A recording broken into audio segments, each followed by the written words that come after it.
So, how does a handful of colonies turn into the most powerful nation on Earth?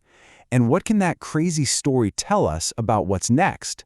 Well, that's exactly what we're going to unpack. All right, buckle up. We're about to fly through thousands of years of history. I'm talking from the very first people on this continent all the way to today. This is the story of how the United States came to be. Okay, so our first stop, a land of peoples, from the first migrations to a clash of worlds. Now, it's so important to remember this. Long before any European ships showed up, North America was already home to countless peoples, each with their own amazing and complex history.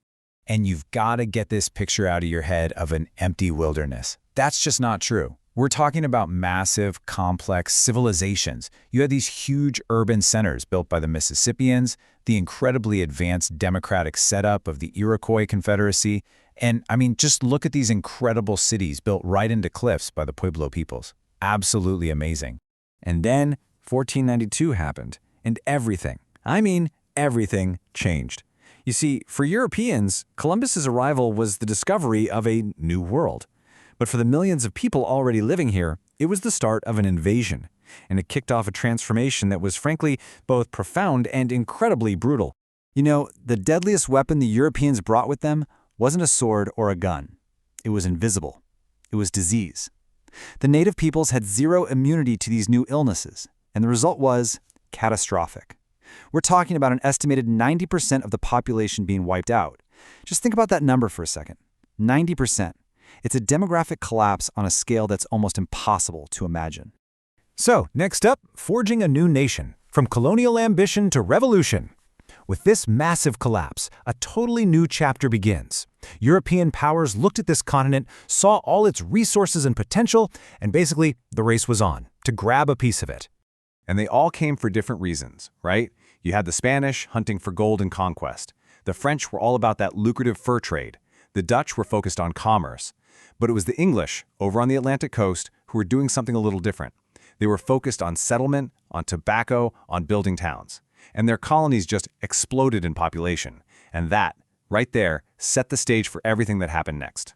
Well, as it turns out, wars are really expensive. And after beating France in the 7 Years' War, Britain needed cash.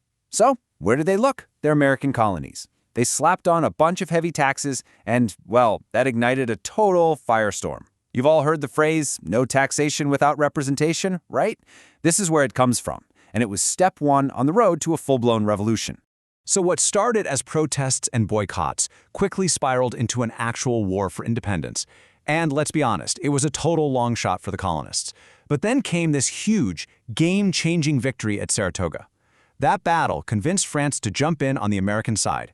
And that alliance, it was absolutely decisive. It led straight to the British surrender at Yorktown. And just like that, a new nation was born. All right, Section 3, Expansion and Civil War, a nation divided against itself. So the U.S. is now its own country, and almost immediately it starts looking west. There's this new idea brewing, an idea that's going to define the next 100 years of American history. That idea was called Manifest Destiny. It was this really powerful and, really controversial belief that the United States was destined, maybe even by God, to stretch all the way from the Atlantic to the Pacific. And crucially, it didn't really matter who was already in the way. And this expansion kicked off in a huge way. I'm talking about the Louisiana Purchase. With one single deal with France, the United States literally doubled in size. Overnight. Just imagine that. But it didn't stop there. Not by a long shot. This push west was relentless. Next came the annexation of Texas, which led to the Mexican-American War. After that victory, the vision of Manifest Destiny was pretty much a reality. The nation's borders now touched the Pacific Ocean. But here's the problem. With every single piece of new land, this one question kept coming up, and it was a question nobody could agree on. Would this new territory allow slavery, or would it be free? And this just poured fuel on the fire of the divide between the industrial North and the farming-based South, an economy that completely depended on the labor of enslaved people. And then came the election of Abraham Lincoln in 1860. That was the final straw. All those years of tension, all that anger and division over the issue of slavery, it all finally exploded. The result was the Civil War, the absolute bloodiest conflict in the nation's history, and one that would define it forever. Okay, so let's move into our final section, becoming a global superpower, the American century and beyond. The nation that came out of the Civil War was, yes, unified again, but it was also deeply, deeply scarred. The next 100 years would be all about trying to heal those wounds, while at the same time, believe it or not, transforming into a dominant world power. And the 20th century was just a total whirlwind. Seriously, the US jumps onto the world stage in World War I, then you have the crazy party of the Roaring '20s, followed by the devastating crash of the Great Depression. And then, boom, it gets pulled right into World War II. But here's the key difference. While Europe was left in absolute ruins, American industry came out of the war stronger than it had ever been. So after the war, the old European empires were basically gone. And in their place, two new superpowers were left standing, staring each other down: the United States and the Soviet Union. This was the start of the Cold War. It was this incredibly tense, decades-long battle of ideas, democracy versus communism, that literally split the world in two. And this huge global showdown had massive effects back home. On one hand, it drove this insane pace of technological innovation. I mean, we're talking about the space race, which put a man on the moon. But at the same time, it was the backdrop for a huge, monumental struggle for justice right here in America, the civil rights movement. Then we hit the 21st century, and suddenly a whole new kind of war came directly to American soil.